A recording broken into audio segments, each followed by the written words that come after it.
Hey guys, and welcome back to a brand new video. And today we're going to be doing another camera review.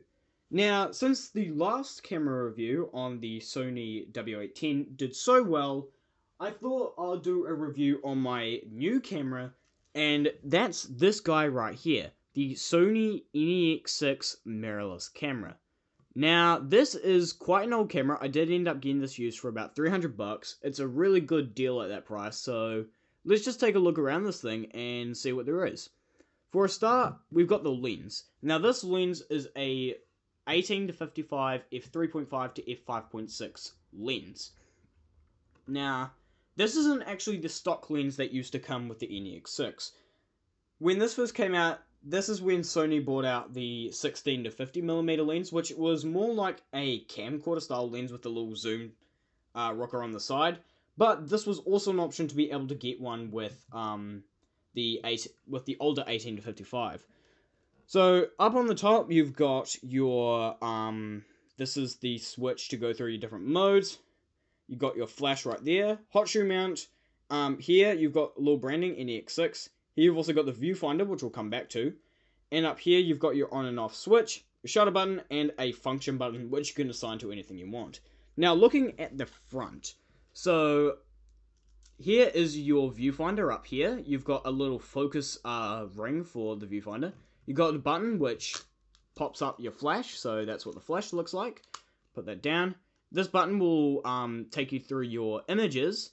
This button is used for when you're in auto mode, but I've assigned it to switch between different like color profiles, or as Sony calls them, creative profiles, which you can choose. You've got a couple of menu buttons, and you've got a spinning ring and D-pad, and over here is the terribly placed record button. And up here, this is also a slider which you'll use for different things on the camera. Now you may notice these like little flappy hooks on the side. Now this is actually for the strap. I normally use this camera with the strap, but I just took it off for this video. So this is the Sony strap. So this is the strap that it came with when it came out back in 2012. But that's it for the body. Now let's talk a little bit about specs.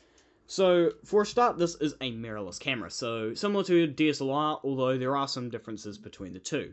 So as you can see, there is that Sony APS-C sensor. This is the I don't remember what the size of the sensor was, but this is a 16.1 megapixel sensor, and it can do 1080p video at either 24 or 60 frames per second, although on Sony's menu it says 25 or 50, but we're just going to set it as 50 and 60, not 50 and 60, 24 and 60 basically.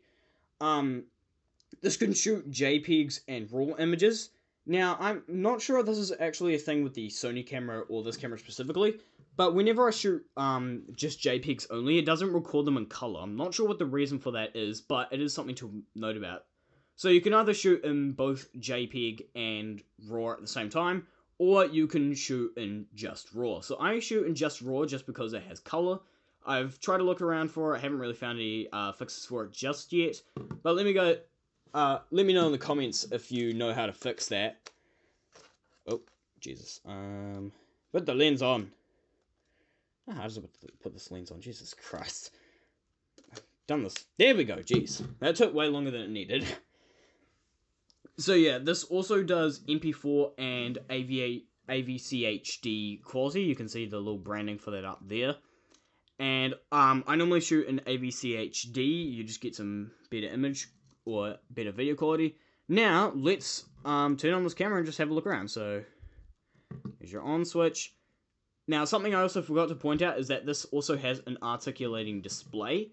So, well, this doesn't have like the full range of motion. It can't flip up and all the way. It does have a little bit of flexibility to it, but it's not really the best of touchscreens. So this, you may have also seen the screen was flickering there.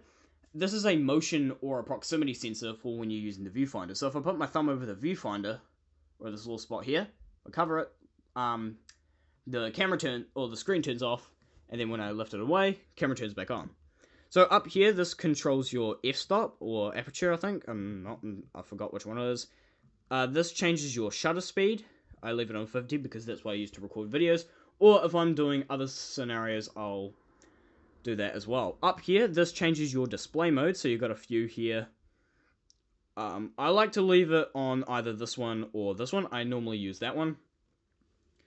So, the function button up here, I've assigned it to switch between your different modes of focus. So, I've got the DMF, which it's kind of like autofocus, and it'll let you make fine adjustments with manual.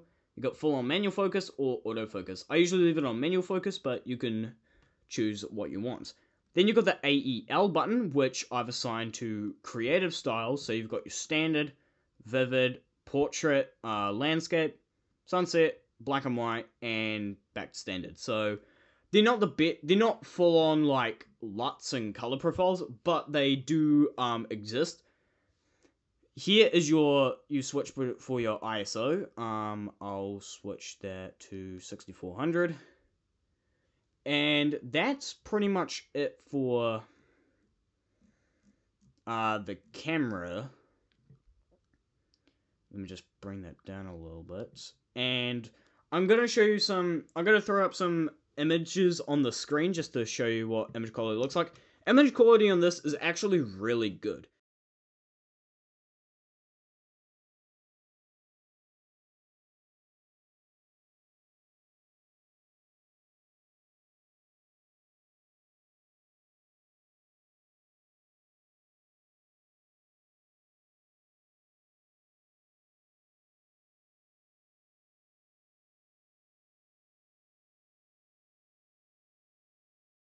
Now, it doesn't quite match up to Sony's newer cameras like A7 or A6000.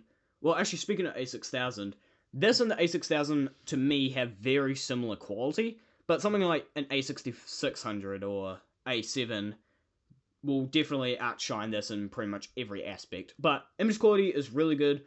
Low light performance is also pretty good. I'll put up some light trails that I took, and yeah, so image quality on this is pretty good. Now I'll go outside, take a video, and just like we did with the other Sony, the W810, you guys can assess the quality for yourselves. Now, let's get to the video test.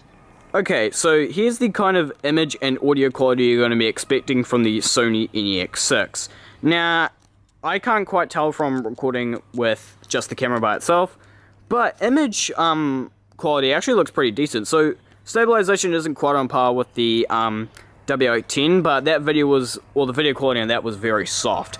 So we're shooting at a shutter speed of 1/50th and the aperture at f5.6. So here we're at the 18mm view. Now we can zoom into the 55mm view. So that's how that's gonna look. Let me put that in focus.